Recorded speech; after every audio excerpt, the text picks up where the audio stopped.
please stand. Just take 2 minutes. Please come and join us if you're at the back. Pull up a chair if you want to sit on the very back row. That's fine. Please stand. And in the next 2 minutes, I want you to do a kingdom activity. It won't feel like one, but I promise you it is. I want you to share with somebody, anybody, what you had for breakfast this morning and ask them what they had. And then we'll talk about the kingdom significance of that in just a moment. Go.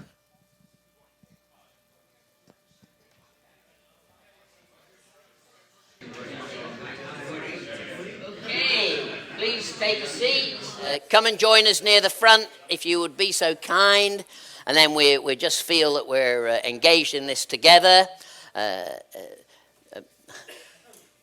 Dennis and I just do this session together.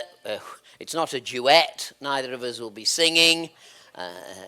I know you're disappointed to hear that. I'm going to be extremely brief, and you'll be pleased to know. And then Dennis is going to come and talk through some communication issues and some practical issues based on his long experience of training pastors and leaders in some of the Rooftop priorities. So in a moment, I'm going to just look for a few moments at Ephesians chapter 4. And if you have your Bible, or I'm going to read it from my phone, slightly less pretentious than the big red Bible I had yesterday, but it's the same Word of God. When I first started out in Christian ministry, I used to say all the time, please open your Bible to, and so on. And now you have to say, please turn your Bible on. Because so many people haven't got a physical book in their hand. I'm old enough and boring enough to really like books. So I love having something in my hand. I love to imagine in my wild dreams Paul on his missionary journeys really getting excited about sharing his faith in a shipwreck situation and pulling his phone out of his pocket and saying, just let me read you something before the ship goes down. Can you imagine if you were an apostle suddenly transported back now to the 21st century, how weird that must all feel? Not just because you'd be very surprised at what the church looked like, because you wouldn't have thought it would end up looking like that, but also pretty much everything else. So why did you share about what you had for breakfast? You may not have had breakfast at all. You may just have had coffee. You may have come here thinking you were going to snack through the morning, and that's all that you would need. I was really trying to illustrate, calling that a kingdom activity. Yesterday, a number of speakers, not least Dennis in his opening session and then Caesar, tried to help us juggle with evangelism, discipleship as terms, and to try and get us to avoid the confusion that's often present in the life of the church, in which they have been delineated into separate categories often, and I hardly need to rehearse all of this, but the danger of viewing evangelism as that process which gets people to the cross, and then discipleship, which is that process which takes them on from the cross, as opposed to evangelism and discipleship being almost subsets of one another, and the process about discipling by life as we move towards the cross and the discipleship process continuing on. Well, the challenge with that is also a challenge with some philosophical thing one step further back from that, and that is what's sometimes called the sacred secular divide. And so we view what's happening right now as kingdom stuff or singing or church stuff on a Sunday, but we view something outside the building, which is sort of normal, as not really kingdom stuff. And so we have this very unbiblical divide in which life is in these two bits. And so we're perfectly articulate, many of us, about talking about faith in the language that we have over the years imbibed in a church cultural context, but somehow we can't translate that into this bit of life, because this bit's the kingdom and this bit is life, ordinary life. And so we can talk in perfectly animated terms about our football team, or in our terms, our soccer team. We can talk about all those things with some animation, and what we had for breakfast and where we went for dinner and what we're hoping to do for a vacation.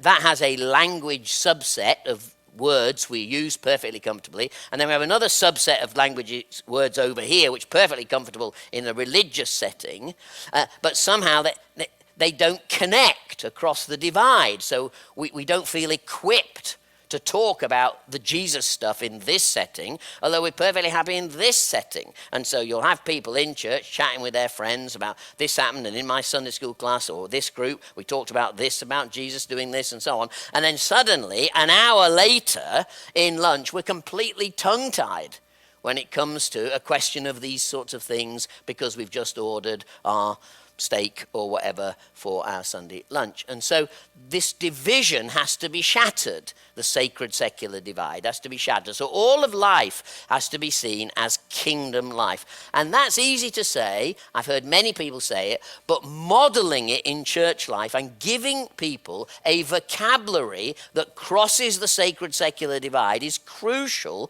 to the communication process. Because as we know, discipleship is not just about words, it is about words, but is about the sharing of life.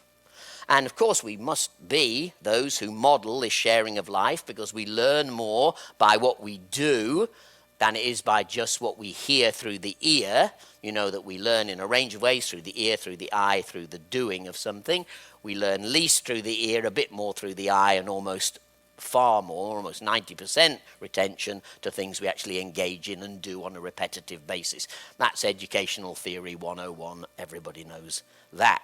We say we know it, but most discipleship in most churches is delivered through the ear in terms of preaching and speaking. And so inevitably it's shallow and it needs constant repetition, and even then it's not remembered because it's not engaged in the best possible way.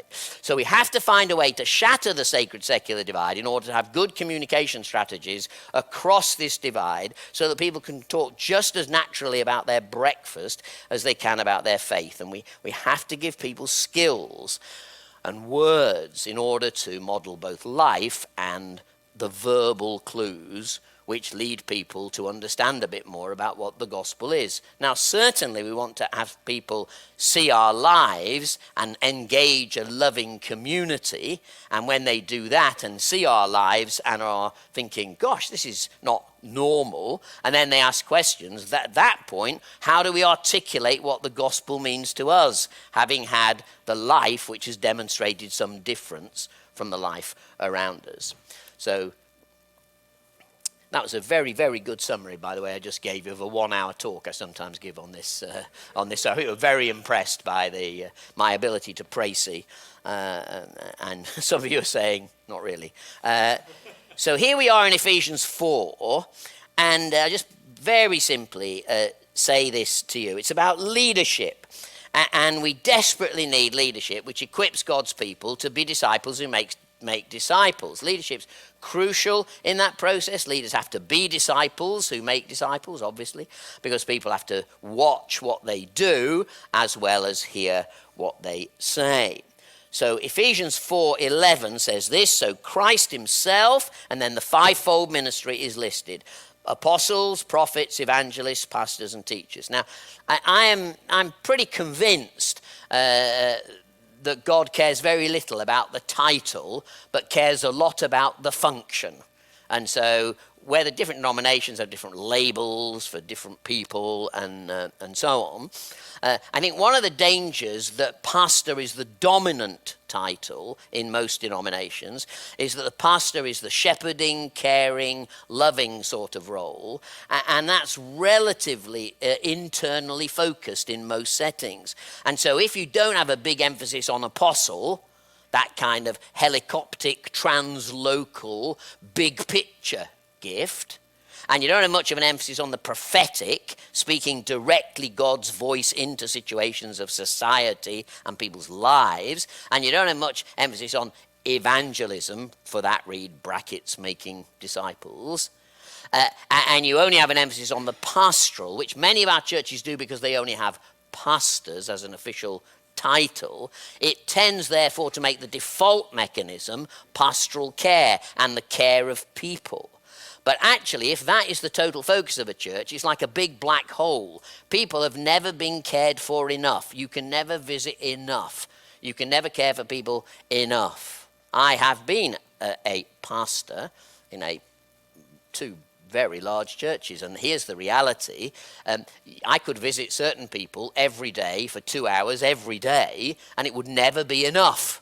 Do you know people like that? They are completely able to suck you dry of pastoral support. And in fact, it's like a drug to them. The more you care for them, the more they need caring for. Have you known people like that? I mean, very difficult people who demand your attention and time and are complaining and are difficult and whatever and take far too much of your time. They're the people you pray regularly for, that God will take them to glory sooner rather than later, right? A kind of blessed subtraction. I love you, my sister. Go to heaven. Sure, I can't be the only pastor who's ever thought that prayer about someone in their church, you know. I had this, I confess this to you now, I had this very wicked thought once. There were two older ladies who lived together, a really, really sweet, gracious, godly lady, and the other lady who lived with her, who really, oh my word, you know, I don't know how, she was terrible, rude, cantankerous, miserable, gossipy. I can't think of enough adjectives to describe this woman. So the nice lady died.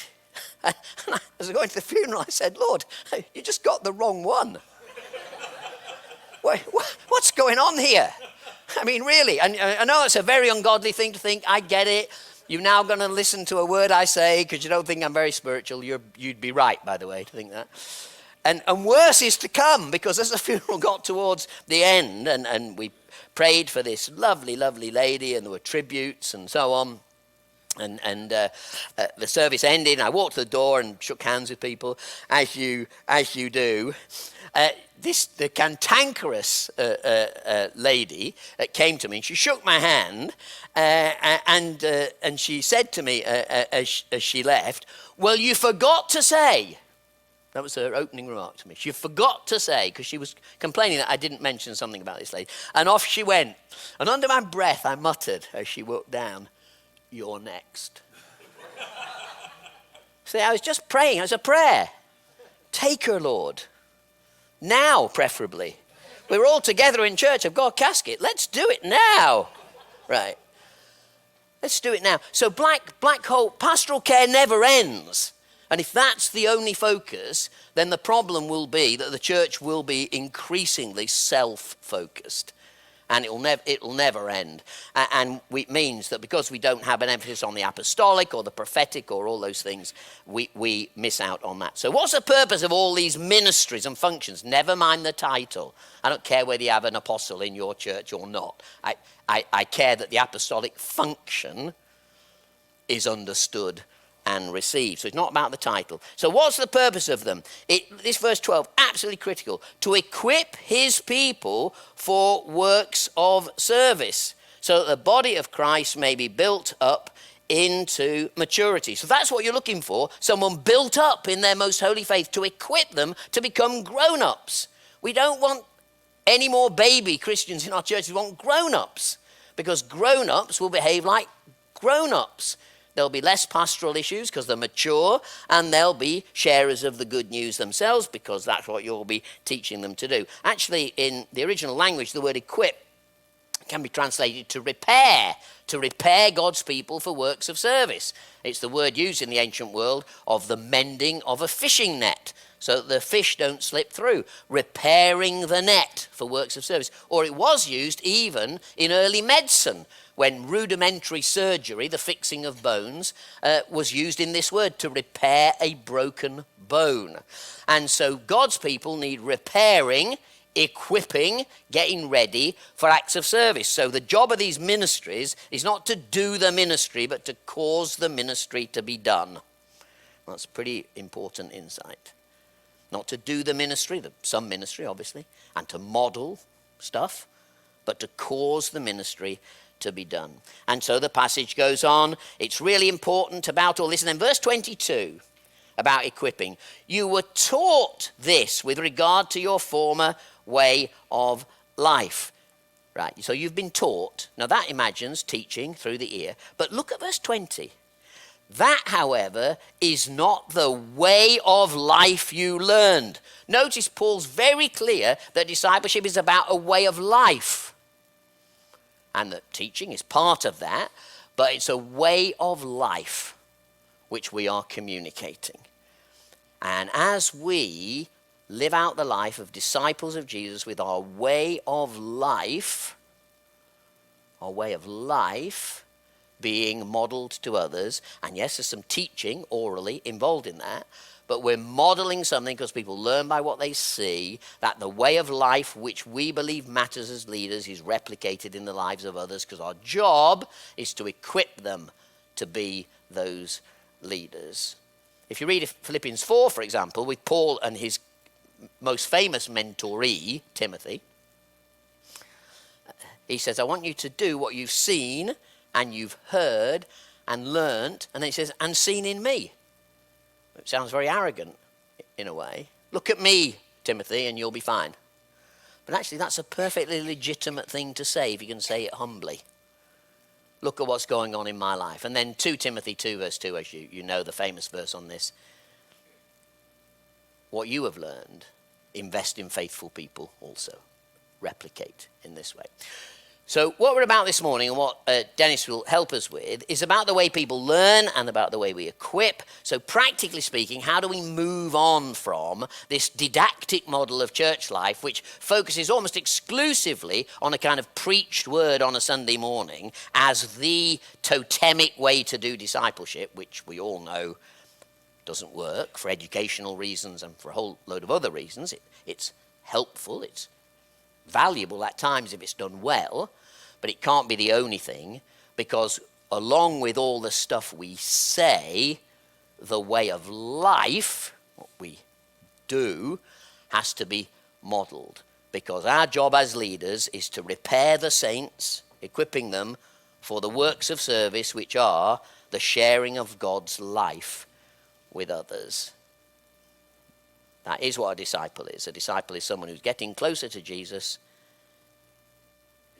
and making other disciples to join you on the journey of getting closer to Jesus as we go through. Dennis, come on. Morning.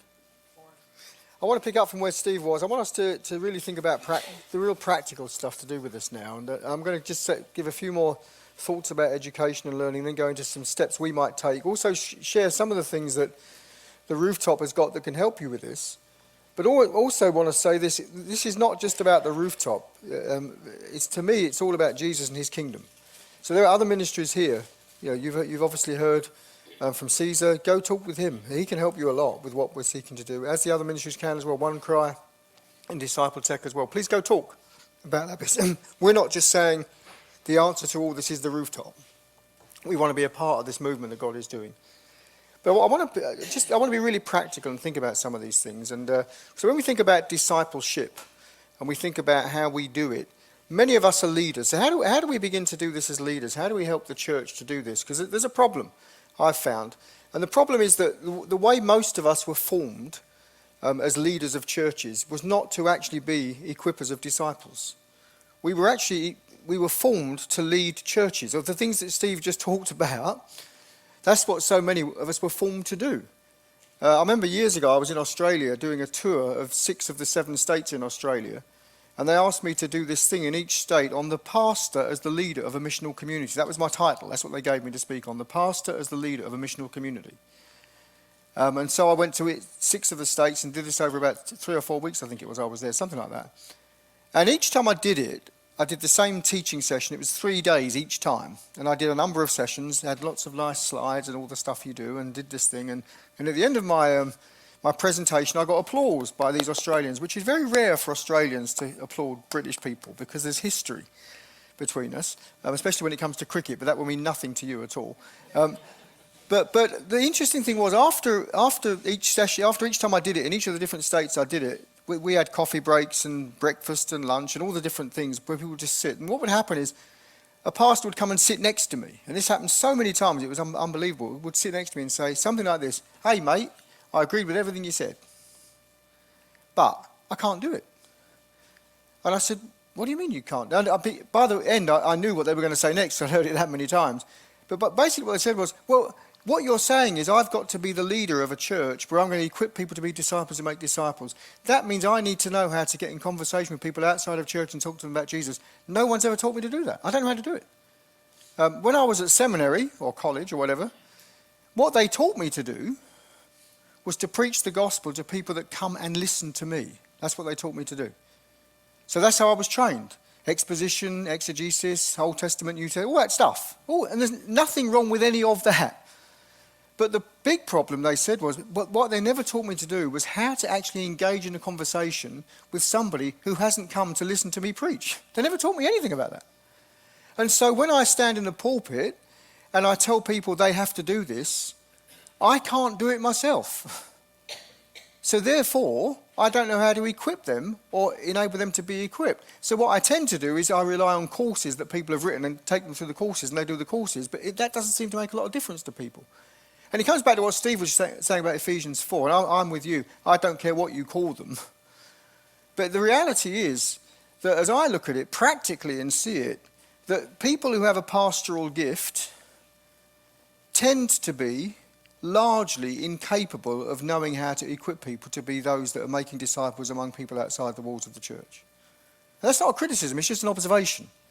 Because their gifting, their skill is not that. And as they lead the church, typically the leader of the church does tend to set the tone of what the church is going to be about. And so therefore, if the leader of the church is primarily a pastoral person who's concerned primarily with the interests of the church, that is the model that's set, and that's what people actually think. And so therefore, there's something really practical here. If we are going to see the church transition or reform, I'd like to suggest, into what we need to be in these days now where it's much, much less likely people are ever going to come to us, it means that we as leaders have to learn how to be equippers or repairers. I think it's interesting that equipping and repairing, because to me, as I understand putting those two words together, what it means is something really quite important, that equipping is not just about giving people skills, but it's much more about who they are and what their character is. So their character, their life is actually consistent with the words that they say. Because so often we've made witnessing just words, haven't we? Or in my country, in England, where Steve and I live, what we've done over the last decades is we've almost said, well, witnessing is just being kind and showing acts of kindness and love. You haven't got to say anything. But actually, it's both, isn't it? The way we live, who we are, and what we say have to be consistent. I know I find it a lot in my own country where I live. If I talk to people about faith, Christian faith, they have quite a negative view of it. Because they haven't seen Jesus in the church. They don't. When people in England think of church, they don't think of a passionate, loving God who wants to repair them. They think of judgmental people who want their money. That's largely what people think of in England when they think of church. And so the picture they have of Jesus isn't consistent with the words. So if I say to people in England, God loves you, that's not consistent with how they perceive religion. They don't think of it in that way. So there's a barrier there that we have to work through. And I think a key part of that is the church, we've got to reform, I believe. We've got to be about something which is much more intentionally connecting with these people who are never going to come to us. But the challenge, and I think it is a practical challenge, is how do we do that? Two little things I want to say, and I want to be specific about some ways that we could help with that.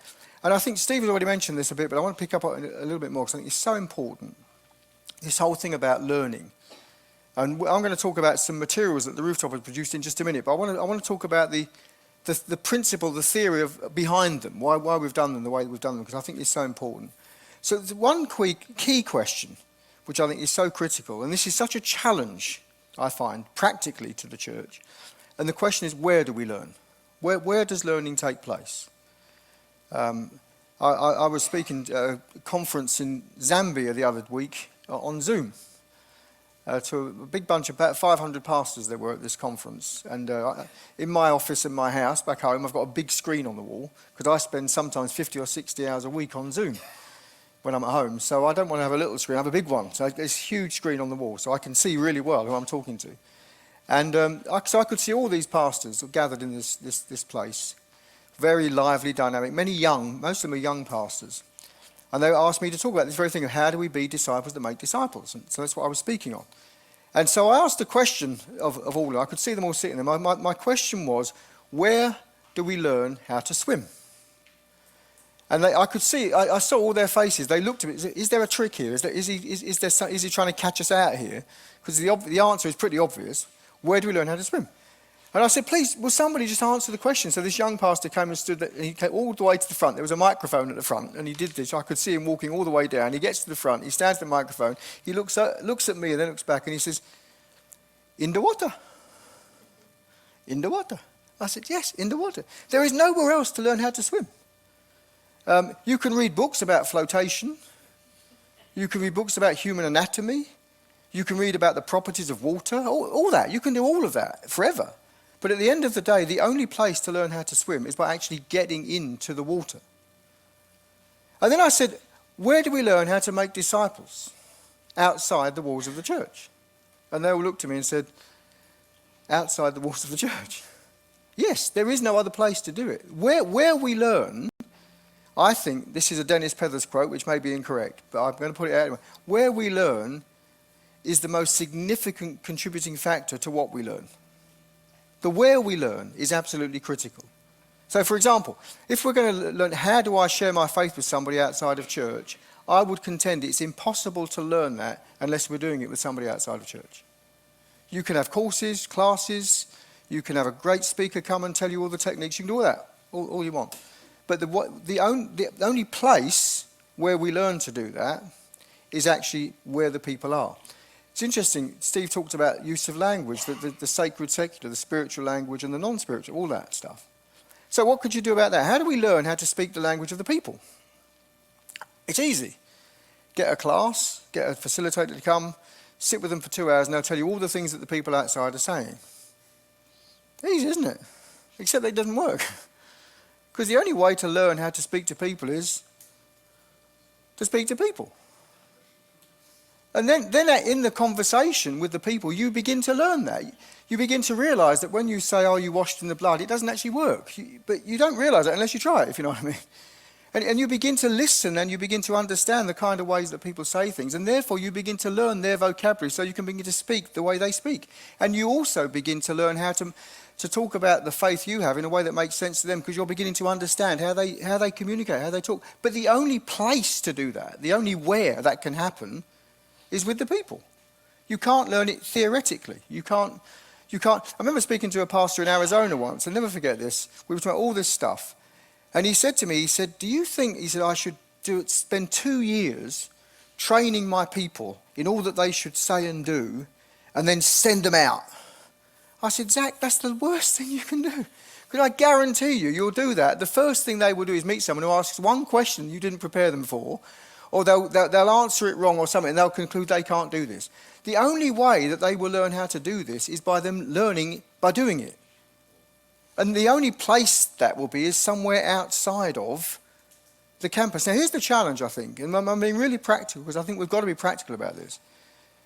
And it is a challenge because the way that we've been church for a long time is largely based on, the British are to blame, really, because we had the parish model, which we said, build a church and they'll come. We started that. And it was much easier, though, because Henry VIII said you had to come. So it was kind of compulsory. It wasn't an invitation. If you didn't come, you were in trouble. So it was quite easy. Build a building, put a priest in it, and everyone goes. That's it. You're supposed to be there. And that model of the church as a place that people are expected to come to has dominated Christendom for hundreds of years. It's all right in Christendom when everyone has to go to church, especially when the king says you've got to be there. That works really well. But when people now live in a world like they live now, in America, like in our country, and your country is becoming increasingly like ours in this way, where people believe all kinds of stuff, nothing to do with Jesus at all, this idea of we expect them to come is just evaporating. But here's the challenge as I see it. So many of us, practically, the way we have buildings, I was with a pastor just last week having a conversation about this. They're going to spend $2 million on a part of their building so that people can come. And here's the challenge. So much of the way we structure our learning experience is on campus. We spend a fortune providing places for people to learn. That is not wrong. But the challenge with it is, if we're talking about not just learning information, but learning about how to bring about transformation, then the context of learning to bring about transformation is nearly always among the people, where the people are. Because we cannot learn how to make a disciple of an unchurched, I hate that expression, but you know what I mean. We can't learn how to make a disciple of somebody like that in a building that we've created disconnected from reality. Does that mean we should knock down all our buildings? No, I'm not saying that. But I think what we need to do is repurpose them and think about how do we use our facilities as places of equipping to play the part they can play in equipping, so that the other stuff that is important is connected in some way to what we're doing when we're together. Does that make sense? And I think it's such a key thing. I have a failure. I think it's Dave was at the back. Dave Lodge is an elder of my local church at home, so I need to say this very carefully now, because he might kick me out of the church. But I had a failure a while ago. I was in Japan a few years ago, and I was taken to visit this massive big office complex place by this pastor who had a friend who wasn't a Christian. He wanted me to meet this guy, so he took me to, and we went to this place. It's huge. If you've been to Japan, it is just, everything is enormous. The cities just go on and on and on and on and on forever. And this place I was in was just gigantic.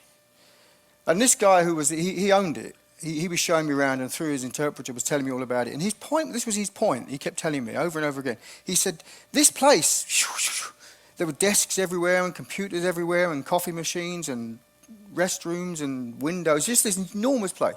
He said, this place, every square foot, he might have said meter, but anyway, every square foot of this place has been designed so that everybody that uses this place can fulfill their mission most effectively. That was his point. Everything they'd done, the whole way this building was designed was so that every single person that used it would be more effective at fulfilling whatever their mission was. So here was my failure. Dave, don't listen to this bit. So I went back to my home church, and I said to them, because they were thinking at that time, this was a number of years ago, they were thinking of doing a rebuild. And I said to them, when you rebuild, rather than just recreate what there is, what about thinking about having a building which can actually help us to fulfill our mission? So the way we design our space recognises what our mission is, which is to make disciples of people outside the walls. They didn't do it then, but I think they're in a rebuild program now, maybe, so perhaps they'll do it now. Yes, someone up from Dave, perhaps they'll, and I know they are thinking more about that kind of thing now, but these kind of things are so important when we think practically about this, because our challenge is, I think, that what we know we now need to do, which is to make disciples and make disciples outside the walls of the church, is not easily helped by all the things that we've inherited. Because these things were built and structured, and a lot of our structures and programs were put in such a way, such a place, that we expect people to come. I remember years ago being in Germany. I met a guy called Joachim Knepp. He's the head of mission I'm not sure if he still is, for the Baptists and the Brethren in Germany. And we met, and he's really tall. Jim Gerlach's really tall. He's even taller than Jim, which is a tall guy. And there are certain people in the world that when I talk to them, I insist that we sit down, because otherwise I have to pass up messages, which is quite difficult. So he and I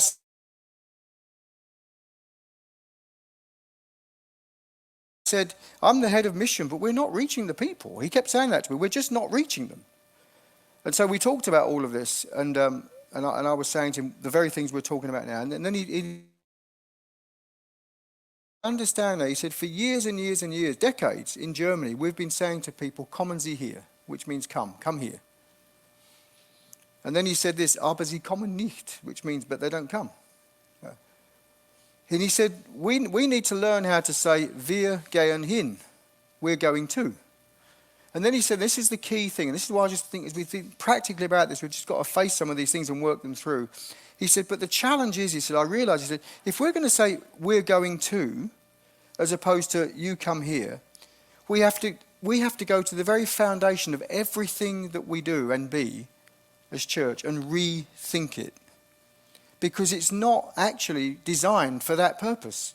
The way we train people at seminary, the way that we have pastors, he said, the way that we have pastors as the only recognized ministry, the way that we build buildings, he went on and on. He said all of it is actually built around an expectation that if we do things right in here, then the people will come. Aber, which means but in German, aber sie, they, kommen, come, nicht, not. They don't come.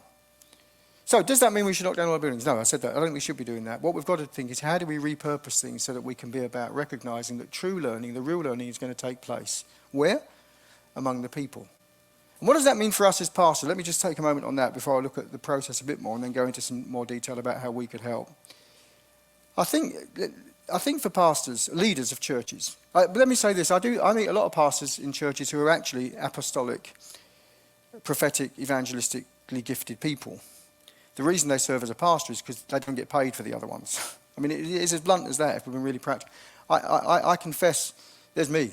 I was an evangelist, and the Baptist Union of Great Britain, in my country, they don't recognise evangelists as a ministry. So you have to go out, and what you have to do is step outside of the denomination and then sell yourself back to it. That's what you have to do. It's crazy, isn't it, really? And I did that. I've done that for 40 years now, which is mad, because they'd be much better off if they said we recognise this gift and actually use it within the structures, but they don't do that. But the challenge for us is how do we then, as leaders, really put ourselves in places where we can begin to be equippers? It comes back to this where again. Here's a challenge for many, many leaders. That when you're a leader of a church, it's so easy, and you talked about it with these lovely old ladies who we now both have a picture of, and we're now thinking we knew Steve wasn't spiritual, but now we really know he's not spiritual. Because none of us would ever feel that about a cantankerous old lady. We'd all think, this blessed person needs Jesus, but you wish her to heaven. That's fine. But the thing is, all joking around that, the reality is that if, as a pastor of a church, what happens so easily is that the church becomes all demanding. And actually, even the way we position, I've been to so many Baptist churches and other churches as well in the United States, and where I've been visiting the pastor, and I've had to go through 3 offices to get to them. There's a kind of general office, then the assistant's office, and then the pastor's office. It's like going into the Holy of Holies. And you get to this person who is so remote and disconnected from anybody because they are the pastor of the church. Now, my question is, how does he ever equip people to reach the world when he's 3 offices away from anybody anyway? And so it seems to me a key part of this for leaders, us as pastors, if we're going to be doing this, and some of you are, there's no criticism here, we've got to think about this stuff. It means we've got to relearn possibly how we ourselves connect with the community. Give you one example of what I'm talking about. The church was working with for a while in Kentucky. The pastor of the church was just like one of these people that I'm talking about. He used to he did stuff in his office, and then he started realising he should start preparing sermons and talks in Starbucks instead of his office. So he actually took his Bible. I'm not sure if it was red, but it was big. And he purposely would go to Starbucks with his Bible and put it on the desk and prepare his talks there. Because what he found was he did that. 2 things happened was the staff and then the people who just went there, because a lot of the same people there when he was there, they got to know who he was. And so they started, why you got your Bible out? I'm a pastor. Really? Wow. And they started talking to him. And actually what he found was both the staff and the people that were coming, he had conversations about Jesus. And this was Kentucky, so in some ways people are closer to Jesus there than they are in England. This wouldn't happen this quickly in England, but it happened in Kentucky. Some of these people started becoming Christians. And also he found that when he started preaching his sermons in the church, he was actually talking a lot more about what was happening when he was at Starbucks. And so people found out this was really interesting, and they started hearing about people coming to faith. And he did say to me, my big worry was, he said, because all these people started asking me questions about Jesus, and I was supposed to be preparing my sermon. I thought, I'm not going to prepare such long sermons. And I said to him, don't worry, no one's going to complain that your sermons are getting shorter. You can trust me on that. But then some people from the church started going with him. They started saying, can we come with you to Starbucks? So they started coming. And the point of this little story is, and he told me that revolutionized the church he was leading. And it was simply because he realized that as a pastor, he actually should be in the places where people are rather than hiding himself away. When I trained at Spurgeon's College, London, the way they said the pastor should spend his days, he should spend the morning in the study, every morning, preparing his sermons, the afternoon visiting the sick, and the evening at meetings. That was the model of the pastor's life. So you spend every morning in the study, every afternoon visiting the sick people from the church, and every evening at church meetings. Now, I don't know how that compares with the American way of doing things, but I'm convinced of this, that the challenge before us is that if we're going to lead the church as pastors and leaders to the people outside, we've got to recognize that we ourselves have to learn how to navigate those waters and be connected with people outside of the church. Failing that, we will never do it, because you can't teach people it in theory. Another failure of mine, many of them, going back to Australia, after I did that series of these 6 states, I suggested to the Baptist unions, because in Australia there is a Baptist union, but there's 7 states, and the Australians are fiercely independent people. So every state has its own Baptist union, and the big one can never tell them what to do. Each one does its own thing, very, very much so. But I said in each of the states I went, I said, when you employ pastors, I said, why don't you have it in their job description as an expectation that at least one day every week they will spend with people who are not in the church trying to build connections with them. Make it part of their job description, their job role. I failed. They wouldn't do it. But I think we need to be thinking in that kind of way, so that our pastors and leaders, we recognise that if they're going to be in some way equipping us to be disciples making disciples, they have to be given time and space to be doing that themselves. Does that make sense? But it's a challenge, because the default, I've had this said to me so many times by pastors, the default of how we do church is so all-consuming. To put it bluntly, Sunday comes around really quickly every week. So the momentum, the thing we do, the thing we're in, is so rapidly repeating itself every week that to actually step outside of it becomes quite difficult. So I want to challenge you really practically, not in an aggressive way, in a friendly, encouraging way, not in a sense to devalue anything that any of you pastors have ever done, none of that, but just to stop and think, hang on, if I am going to be equipping the church and making sure the church is equipped, because I can't do it all, if I'm going to be doing that, how do I find time and space myself to be in positions where I can learn myself, if I need to? And I think we all need to, or continually be needing to engage in conversations and living the kind of stuff that Caesar was talking about yesterday afternoon, this whole life thing. How do we as pastors and leaders be whole life Christians in the community, making sure that we're connecting with people who don't know who Jesus is? So that's the where. I just want to take a minute. Let me just keep an eye on the time here. I just want to take a little minute to think about the how again and underline some things. Then I want to show you how these are worked through in some of the things that we've put together that can help you do it. Because I think the how we learn thing is so key. So where in the water, we learn in the water. You know, that metaphorically, we learn in the water. It has to be that. But I think the how is really important too. And I think, again, there's a challenge here for us as the church, because, again, of what we've inherited, of the way we've done things for a long time, and the historical formation of the church, I guess, in so many ways. Because I think what Steve mentioned, and I want to just elaborate a little bit, this whole thing about how do people learn, the Jesus method is both divine and supernatural, but it's also very practical and ordinary in a sense, because the method that he used was exactly what Steve talked about.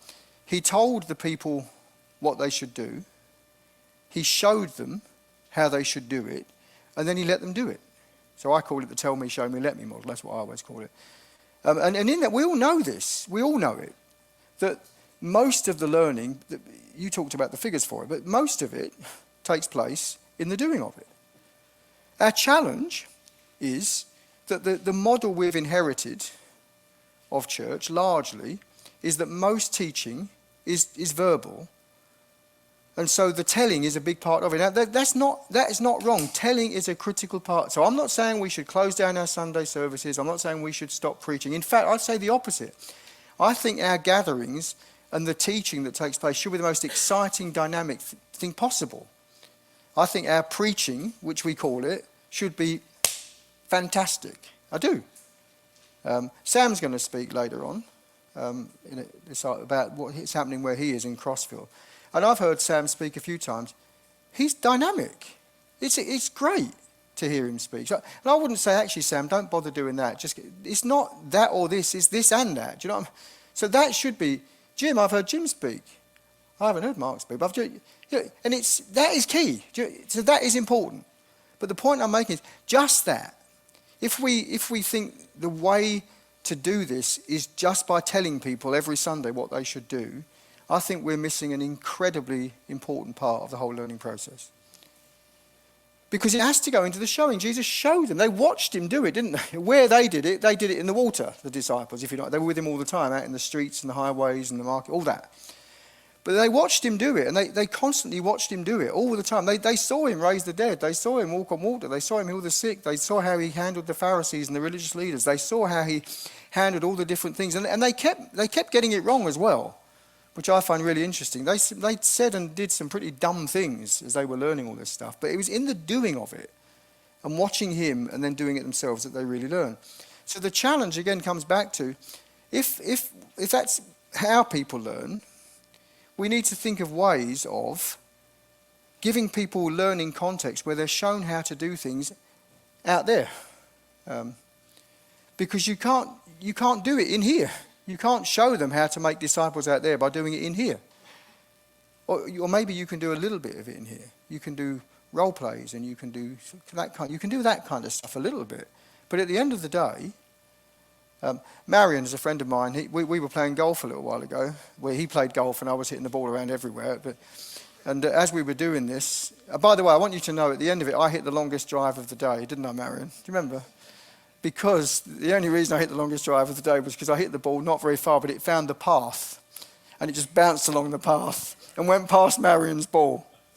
But anyway, the point is, I said to Marion as we were doing this, and he said, "Oh, you're right." I said, "Marion, you're discipling me right now, aren't you?" Because what was happening, we were on the golf course together, and Marion, I'm used to hitting a ball that moves. I've always been better at that. If a ball comes towards me, I can hit it or kick it. I like that. But when it's still, I don't know what to do with it. Move, then I can do something with you. Steve is a great tennis player, by the way. If you challenge him to tennis, he'll beat you, I can assure you of that. But so I'm standing like this, and then Marion kind of stands behind me and sort of says, "Dennis, you just probably need to stand a bit different." And so he starts showing me how to do it. And he sort of adjusts this arm and then that one. And then I swing and I still miss it or whatever. And then he says again and again. And he shows me and shows me and shows me. And I say, "You're discipling me. You're showing me how to do this." And then I hit it. So I did it. And then he could say to me, "Well, let me show you again." Because it's supposed to be going straight. It's not supposed to be going over there or in that rough stuff or the trees. It's supposed to be going, see that green bit down the middle? That's where it's supposed to go. It sounds silly, but the point is this. Now, and it was a fluke at the end, this good shot I hit, but it still was good. But the point is, I did actually feel as if I was getting a little bit better. I still wouldn't call myself a golfer, but I was getting a bit better by the end, because I'd never really played golf. But if Marion had just said to me, "Right, okay, here's a book, and this is how you swing a club, and this is what..." I would have read that book and been a complete idiot doing it. But because he showed me how to do it, and then let me do it, on the course. So here's what I want to say. We need in our structures as church to be thinking, how do we provide contexts where people can learn how to do this in the place where they need to learn, because that's the only place that they can learn. Otherwise, it all becomes theoretical. Or what tends to happen is the people that have a natural ability at it get on and do it anyway, and the rest of the people observe them and watch them do it. And so largely what happens is very few people try to do all of it. And then what we do is we hide behind, which I think is an unbiblical picture that says, well, the evangelists do the evangelism. All I have to do is just be at church. Because we completely miss the point that what the Word of God says is that the evangelist's primary role is to equip the people to be evangelists. It doesn't mean, of course, they have to do it. So I can equip people to share their faith, but I can share my faith. I can do it. I do it all the time, and I can do it. It's effective. So I'm a gifted communicator of the gospel to people. But if I think that's therefore it's my job and nobody else's, we're not going to reach many people, are we?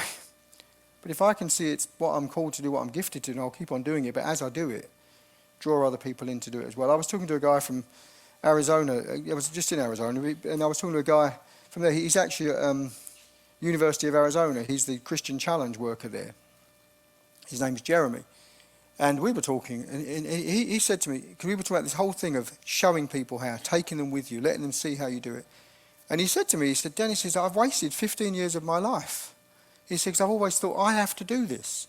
But you're right, I've never taken anybody with me," he said. But from now on, I'm going to take people with me. so they can learn how to do it. So I know but I just think this is so key that we think this way. And I encourage you as pastors and leaders, some of you that are, and different ministries that you're involved in, to think, how do we make these things a priority?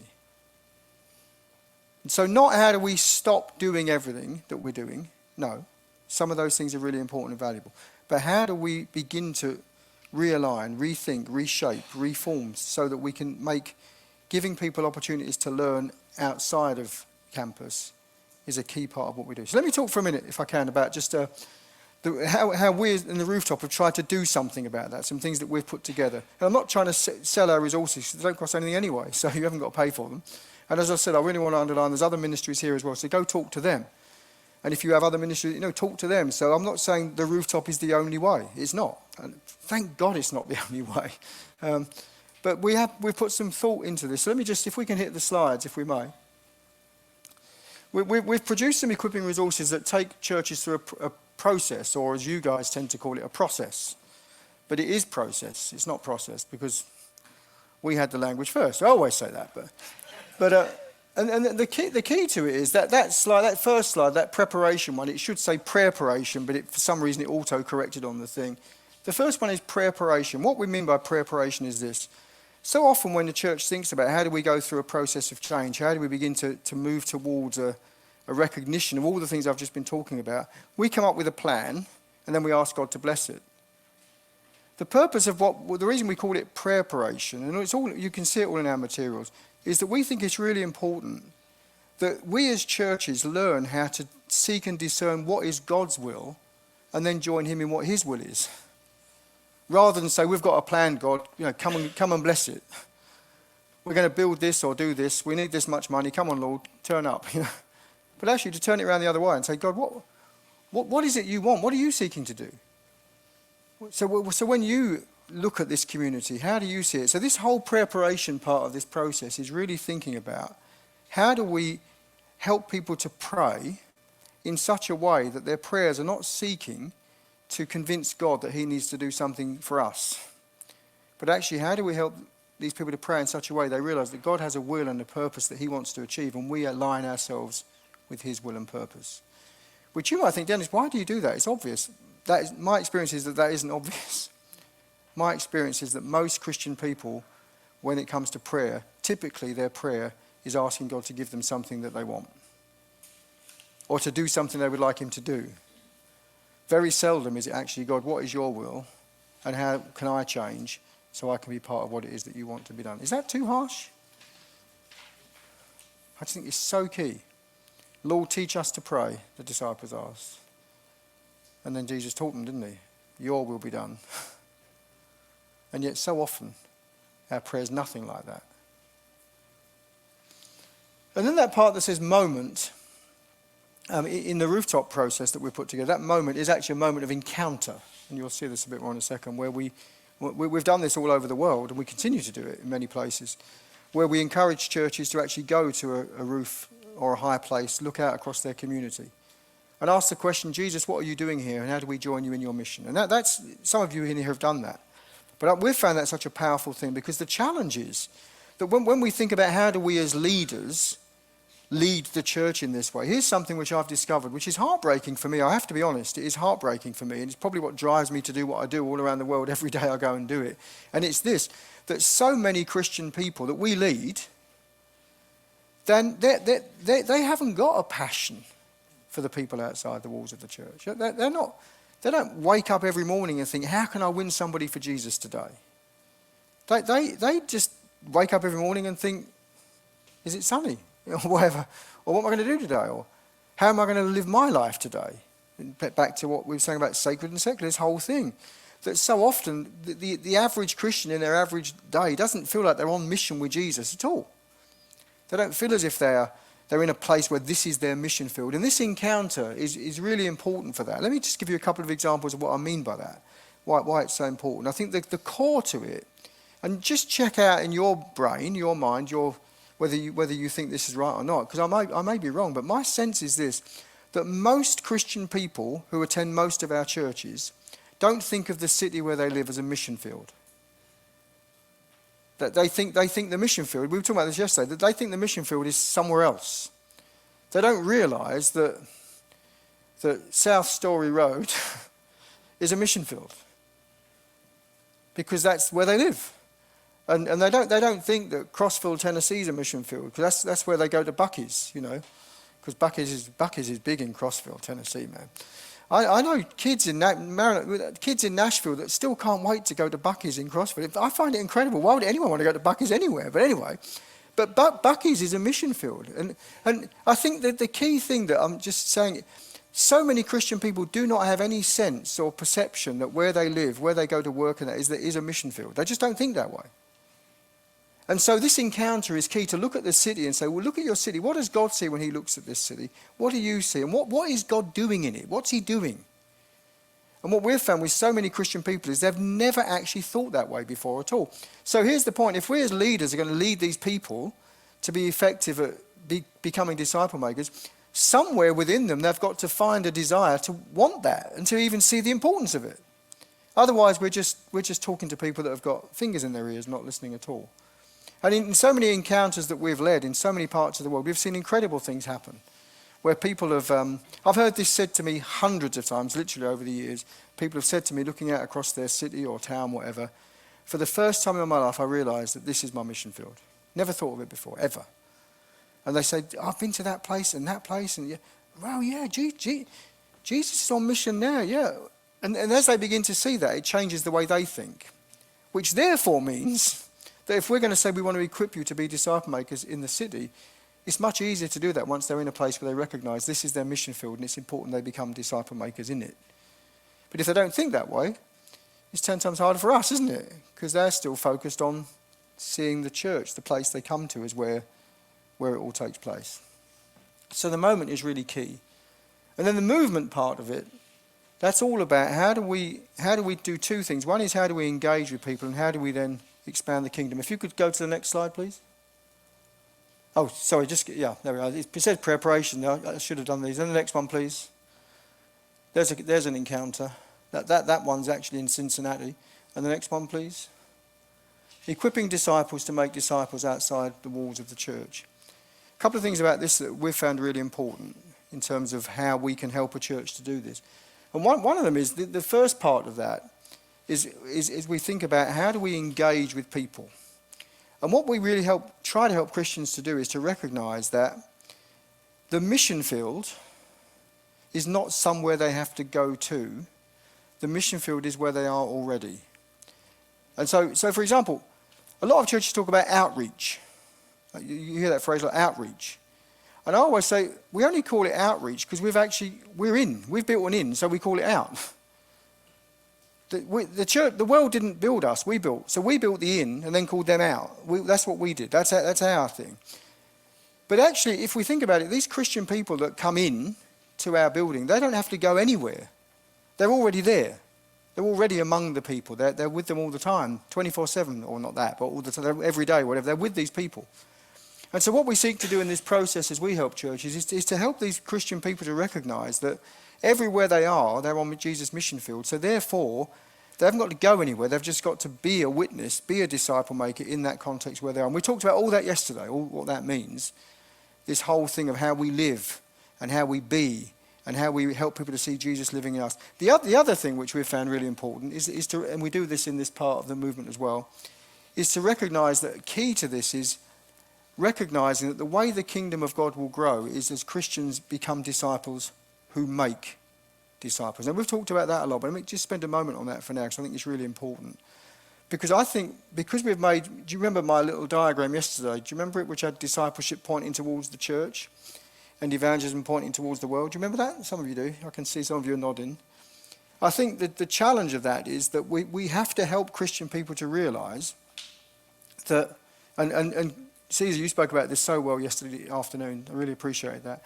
We have to help these Christian people to realise that discipleship is something which is a process which goes on and on and on. It's a continually circular thing where we bring people to faith. Then they in some way they receive this faith, but then that then goes further, and now they have this faith. They are part of what God wants to use to help other people to come to faith, and this thing just keeps on going round and round and round. But we're not good at that. Well, you may be. But my experience is that many churches are not good at that. Because we still work on this model of we evangelize them and then we disciple them. What discipleship more often than not means is we actually churchify them more than anything. We make them church people. So being very personal about that, when I became a Christian, I was 19 from a completely unchurched background, had no connection with church at all. I was a member of a tennis club, I played a football team, I was in a rugby team, I was in a table tennis league, and I used to go to the gym a lot, and I worked in Lloyd's of London, and I used to go out with my mates and just live. Everyone that I knew hundreds of people, and they all liked me because I was a really nice guy, and I really liked them, so I got on with them. I was quite a nice guy. Before I became a Christian, really, I wasn't horrible. I used to swear, I used to drink, but I was quite a nice guy. So I had all these mates in my life. And then I started going to this church, and what they said to me was, you need to stop hanging out with those people now. Now you're a Christian, you've got to be here. And I used to say to them, but how do these people get reached if I stop seeing them? What happens then? And they said, well, Dennis, you mustn't backslide. You've got to keep walking with Jesus. And I said, but Jesus is there, isn't he? I had all these dumb questions they thought were dumb.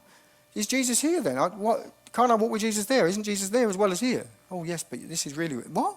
And I began to realise that discipleship... In fact, what they said to me was, they said that even though... Because I used to say to them all the time, I just want to tell people about Jesus. And this is what they said to me in that first church I went to. They said, Dennis, a lot of people start like that, but don't worry, it wears off. It was almost as if I had this disease called enthusiasm. But if you keep church long enough, you get over it. Now, I'm not trying to be critical of church. I'm just saying this is the way so often that it's been for people. And I've met so many of them around the world who say that to me. Back in the early days of my faith, I was so excited and so passionate, and I went, but I don't do it anymore. And I think, what are we being in church if we're creating an atmosphere which discourages enthusiasm for sharing Jesus? What have we done if we're in that place? So this whole thing about here, the movement, equipping disciples to make disciples outside the walls of church, is really all about recognizing that we need to create the right kind of atmosphere for that to happen. Next slide, please. I want to be quick. Here's some of the materials that we've produced. They're all available on our website. This stuff, we call it the Joining Jesus Disciples Journey, and there's a guide and a journal as well. But the next slide, please. You can't see that very well, but I just want to mention something about this which we've found really important. That's just a worksheet that's in here. But I'll explain it because you can't see it. It talks on there about discussing things, watching video clips and teaching and everything else. But the really key thing in this approach that we've taken is that people don't just watch a video and then talk about what the Bible says. And so many Bible studies do that. They do the word part. We've talked about that, the tell me, if you like.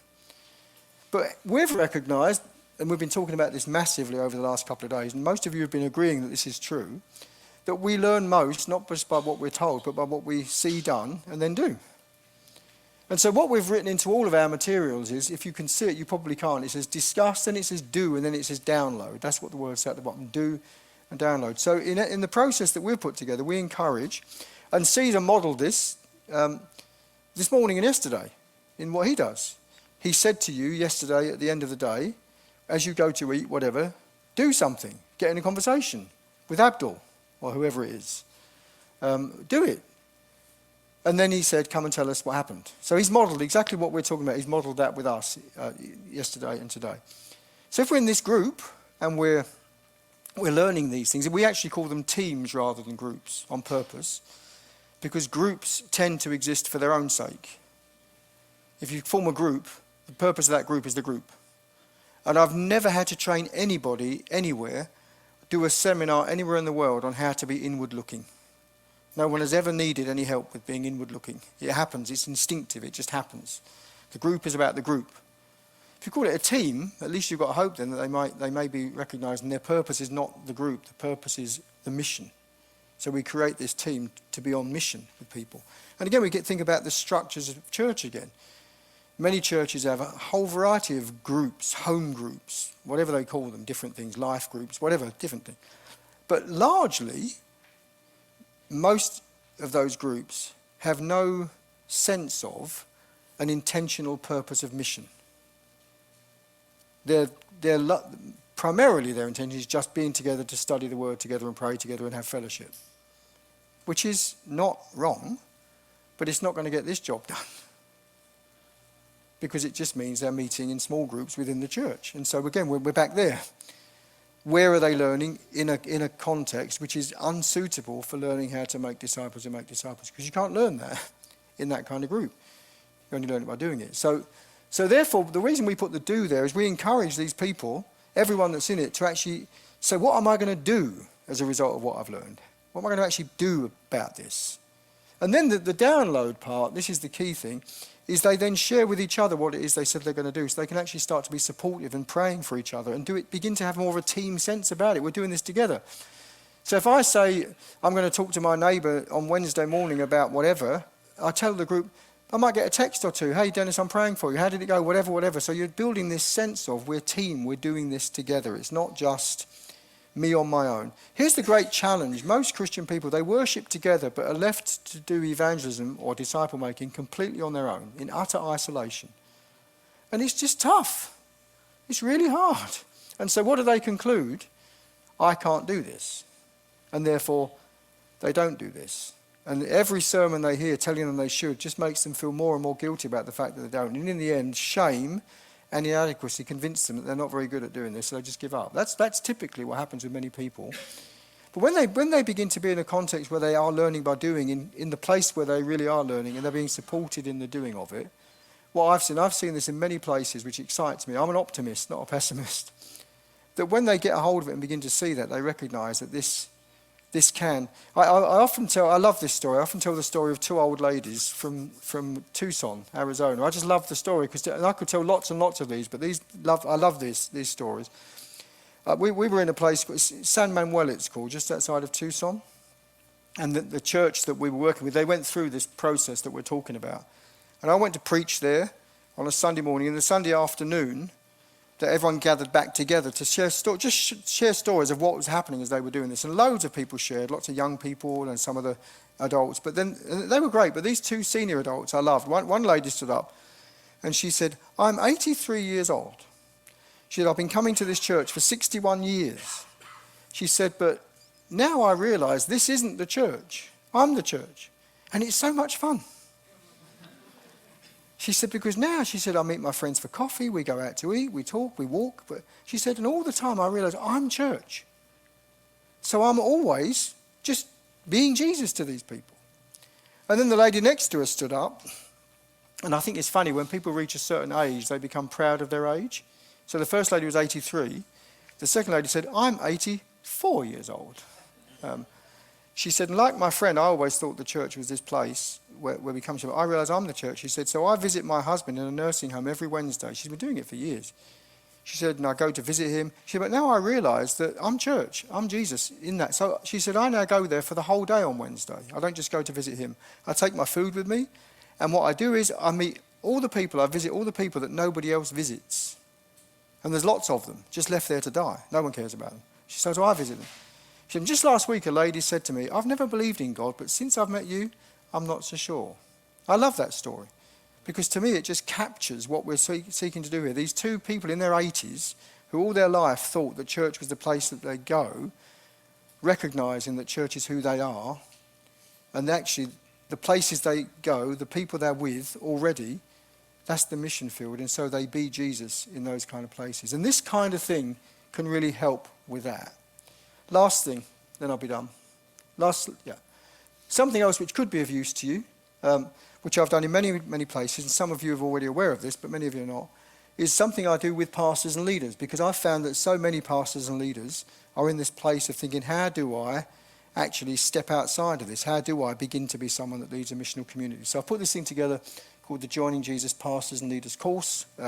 And it goes with pastors. I typically do it in groups. I don't do it with one-on-one. I do it with small groups of pastors just to think through how do we take some steps together to work these things through. Then we come back and share what we've been learning, what we've been doing, and then take it further and further and further.